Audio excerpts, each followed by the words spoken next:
In the beginning there was fire and ash. 252 million years ago, the Earth convulsed in what would become known as the Great Dying, the most catastrophic extinction event our planet has ever witnessed. Volcanic eruptions spanning what is now Siberia belched toxic gases into the atmosphere for millennia. The oceans acidified and suffocated. More than 90% of all marine species vanished, and 70% of terrestrial vertebrates disappeared forever. The world that had been dominated by ancient synapsids, the distant cousins of mammals, crumbled into silence. But life, as it always does, found a way forward.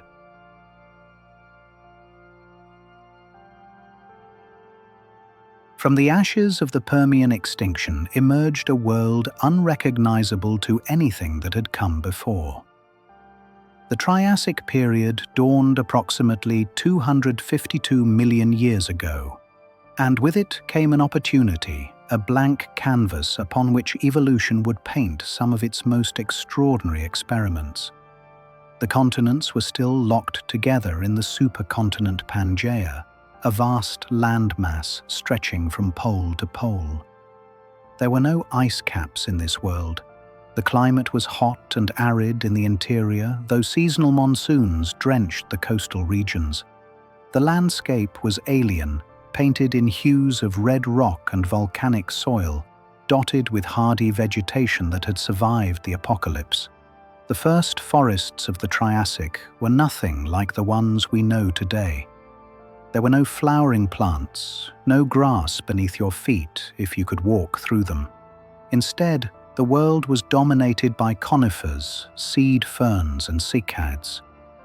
These plants were ancient lineages, survivors of the old world, and they spread across the scarred earth with patient determination. Horsetails grew tall along riverbanks, and ferns carpeted the forest floors. It was a green world, yes, but a strange one, a world waiting for something new to claim it. And claim it they did.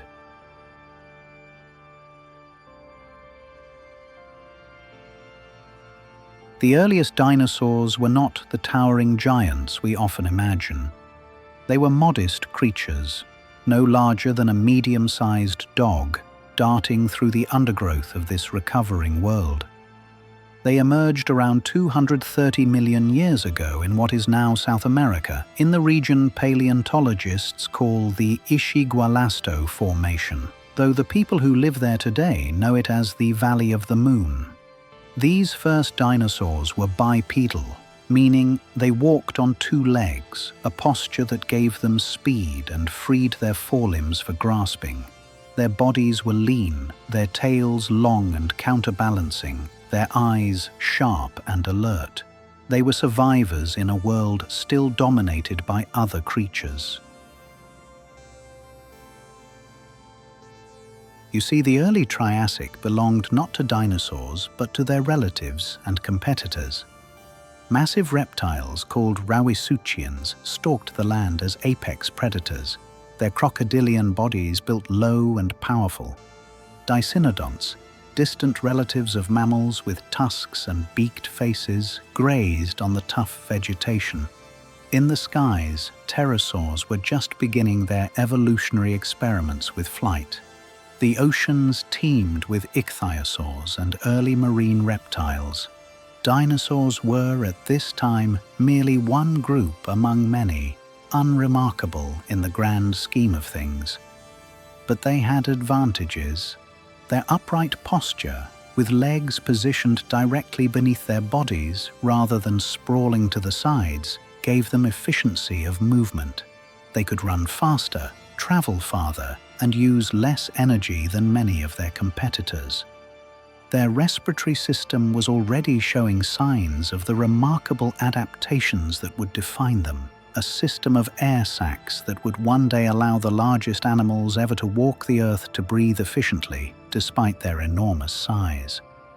These early dinosaurs were omnivores and small carnivores, opportunistic and adaptable, able to eat whatever the environment provided. Then came another convulsion of the Earth. At the boundary between the Triassic and Jurassic periods, around 201 million years ago, the planet experienced another mass extinction event.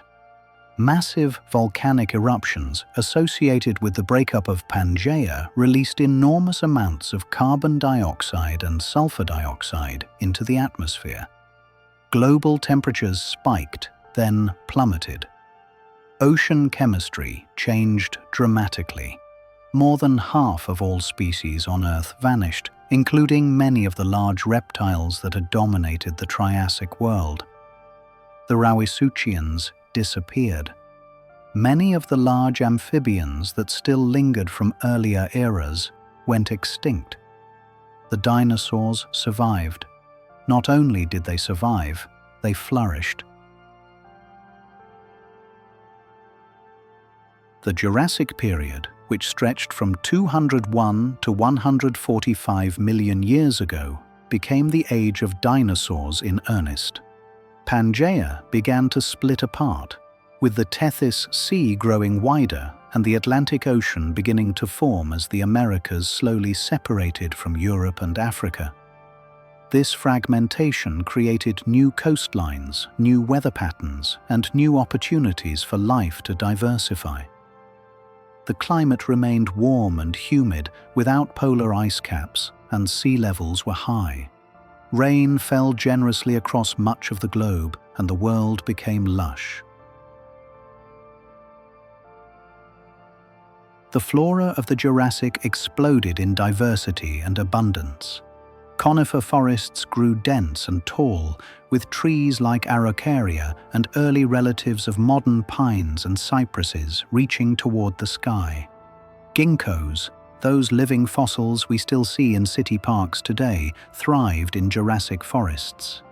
Cycads became incredibly diverse, their palm-like forms dotting the landscape.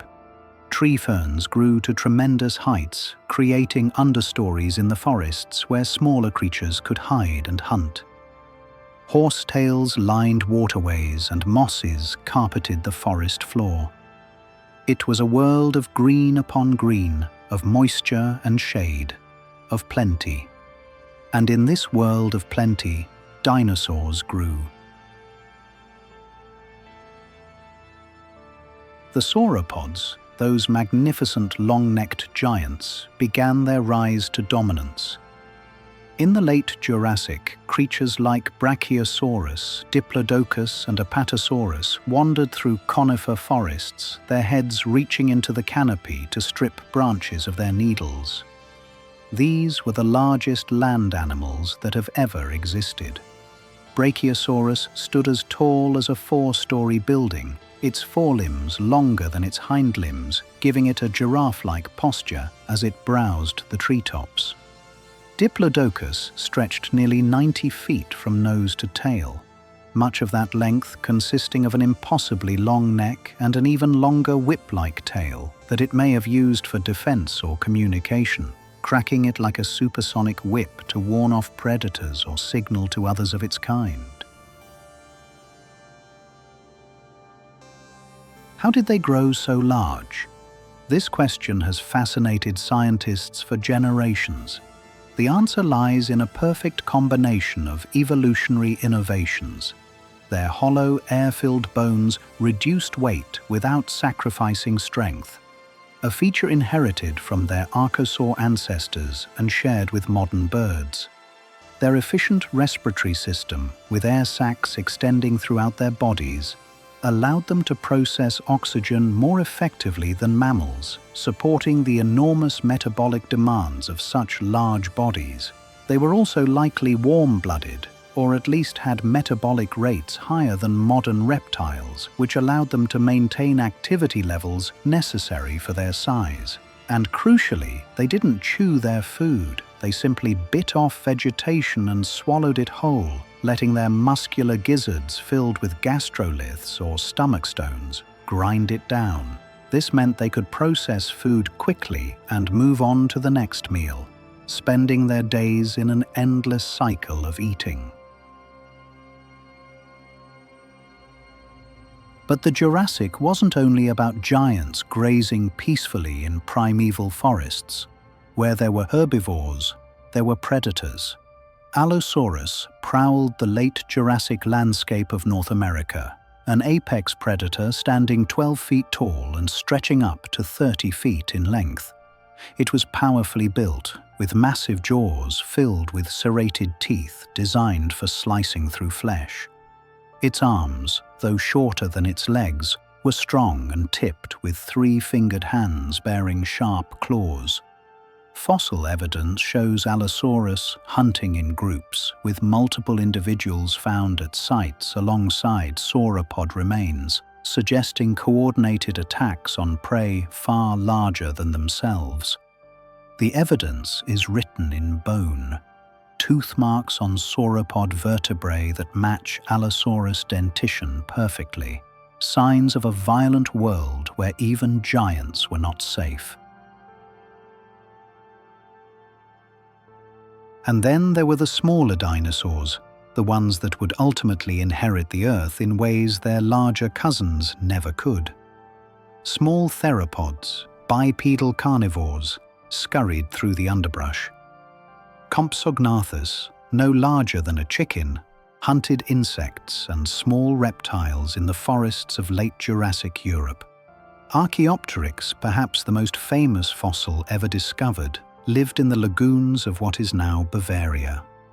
This creature, which lived about 150 million years ago, represents one of the most beautiful examples of evolution we have ever found. It had teeth and a bony tail like a reptile, but it also had feathers and wings like a bird.